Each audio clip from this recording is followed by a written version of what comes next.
안녕하세요. EBS 영어사 정수영입니다.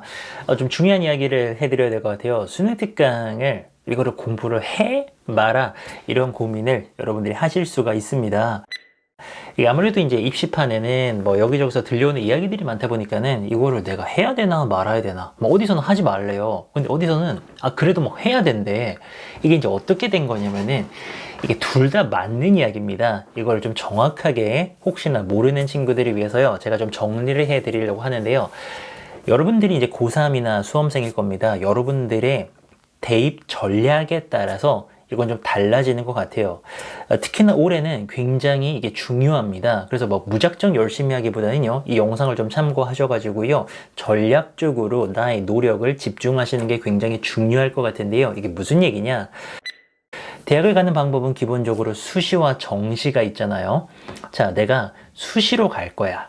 그러니까 쉽게 말하면은 나의 내신을 이용해가지고 대학을 가겠다. 학생부 교과, 학생부 종합 전형이 있죠? 이거 여러분들이 이해를 할 거예요. 내가 수시로 대학을 간다라고 했을 때는 내신 성적이 중요하잖아요. 3학년 1학기까지 내신 성적이 반영이 됩니다. 그러면 3학년 1학기 때 영어 시험을 잘 봐야 될 거 아닙니까? 그랬을 때 대부분 학교들의 이제 영어 선생님들께서는요, 고3 시험 문제를 낼 때요, 어느 범위에서 낼 것인가? 교과서요. 교과서보다는 대부분의 경우에 수능 특강의 교재를 채택하셔가지고 그걸 시험 범위로 하십니다. 그것도 이제 영어 독해 연습책이요, 조금 더 어렵습니다. 유형 자체가. 그래서 수능 특강 영어 독해 연습을 내신 교재로 쓰시는 학교가 많은데요. 자, 이건 학교별로 다릅니다. 그래서 이거는 여러분들의 선배들의 사례를 보셔야 되고요. 선생님의 성향도 좀 중요하게 작용을 합니다.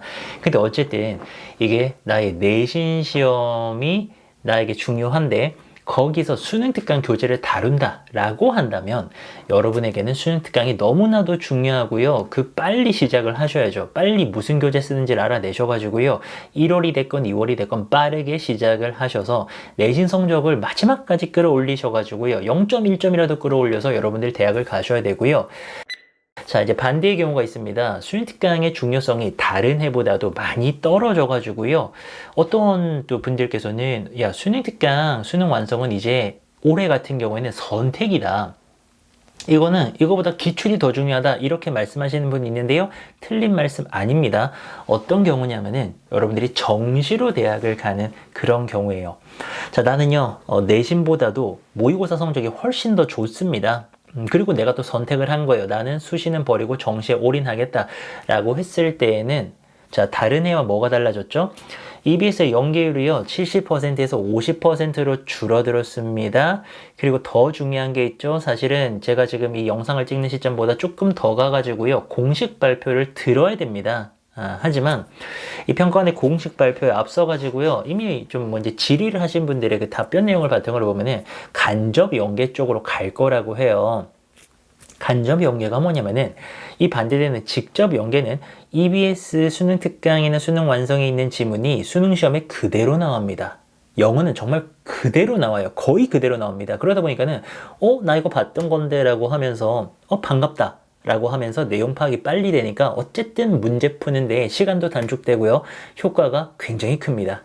이걸 이제 체감 연계라고 하는데요. 어느 정도냐면은, 원래 이제 작년까지는 저 같은 경우에는 이제 수능 특강 강의라고 수능 완성 강의를 하니까 그 지문을 최소한 10번 이상 봤단 말이에요. 자, 그랬을 때 딱 보잖아요. 보면은 이 문제는 내가 아는 지문 바로 식별이 가능합니다. 얘는 본 거, 안 본 거, 본 거, 안 본 거 바로 알아볼 수 있어요. 마치 나의 중학교 동창을 알아보듯이 바로 알아볼 수가 있다고요.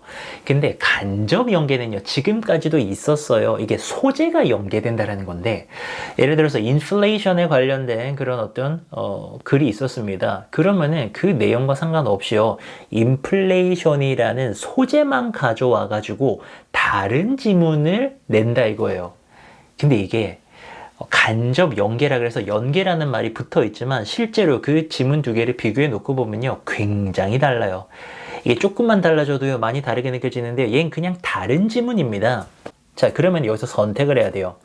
여러분들은요, 이제 선택할 수가 있습니다. 정시파라면은 기출을 우선적으로 공부할 수 있는 선택권이 주어졌습니다. 다른 애 같은 경우에는 이거 굉장히 말이 안 되는 거예요. 왜냐면은 굳이 공부를 할 시간이 있다면은 당연하게도 수능 특강, 영어 독해 연습, 그리고 수능 완성까지 3권의 책을 공부했어야 되는데 올해 같은 경우는 간접 연계이기 때문에요. 여러분들은 기출을 먼저 잡을 수도 있습니다. EBSI에 기출의 미래 같은 아주 가성비가 좋은 교재와 강좌가 있죠. 이제 그런 걸 하실 수도 있고요. 그리고 저는 그래도 추천드리고 싶은 게, 아니, 그래도 기왕지사 이 교재가 있는데 굳이 내가 시간도 있는데 공부를 안 할 이유는 없잖아요. 그래서 기출을 먼저 잡는다 하시더라도요. 그러니까 수능 특강이나 수능 완성 같은 경우에는 그냥 모의고사 풀듯이 푸는 거죠. 어쨌든 여러분들이 정시를 공부하신다면은 그래도 1, 2등급을 목표로 공부를 하실 거잖아요. 그렇다면은 많이는 안 틀릴 거 아닙니까? 막 절반 이상 틀리지는 않을 거잖아요. 그러니까 풀어보세요. 풀어보고서 그러니까 평소 같으면은 굉장히 막 꼼꼼하게 우리말 내용까지도 이해를 해야 되지만 올해 같은 경우에는 풀어보시고 틀린 문제 위주로 복습을 하셔도 나쁘지 않을 겁니다. 그리고 이제 그 틀린 문제들 같은 경우에는 혼자 한번 보시고서 왜 이게 답이야? 모르겠네 라고 한다면은 또 EBSI 오셔가지고요, 뭐 주혜연 쌤이라던가 저라던가 또 다양한 쌤들의 강좌를 통해 가지고요, 그것만 확인하시면 되잖아요. 예, 그런 식으로 이용을 하셔도 좋을 것 같고요. 저를 포함한 EBS 강사분들, 특히나 이제 뭐 다른 분들 제가 잘 모르니까 저 같은 경우에도 바보가 아니에요. 올해 이 변한 상황을 모르지 않기 때문에 작년과 강의가 똑같을 수는 없습니다. 그러니까 작년들 같은 경우에는 우리말 내용도 되게 열심히 알려드렸어야 됐어요. 어쨌든 이 내용을 여러분들이 기억을 하셔야 나중에 써먹기 때문에 그 부분에 굉장히 많이 투자를 했다면, 그래서 막 우리말로 막 내용 흐름도 다 알려드리고 막 이랬단 말입니다. 근데 이제 올해 같은 경우는 좀 달라질 겁니다. 올해 같은 경우에는 내신이 됐건 아니면 정시가 됐건 어쨌든 조금 더 영어 문장의 해석이라던가 문제 푸는 방법, 요런 거에 좀 더 집중을 해 보려고 합니다. 이 수시 정시에 따라서 여러분들 요거 좀 달라질 수 있다라는 거, 요거 좀 명심하시고요. 그냥 주변에 들러오는 이야기들 너무 막 이렇게 막 대충대충 들으시고 여러분들 이 중요한 1년 보내지 마시고요. 제가 짧게라도 이렇게 영상으로 또 중요한 내용들 잘 정리해 드릴 테니까요. 또 발표되는 것들 공식적으로 있으면은 영상으로 알려드릴 테니까는 썸네일 잘 보시고요. 고3용 썸네일은 아까 그 자주색의 그 썸네일입니다. 고등학생 용이라고 제가 적어놨어요. 예, 보시고 썸네일 보시고 클릭해서 들어오시고 중요한 정보 확인하시고 또 공부 이어나가시면 좋을 것 같습니다. 그러면 저는 또 내일 뵙도록 하겠습니다. 감사합니다.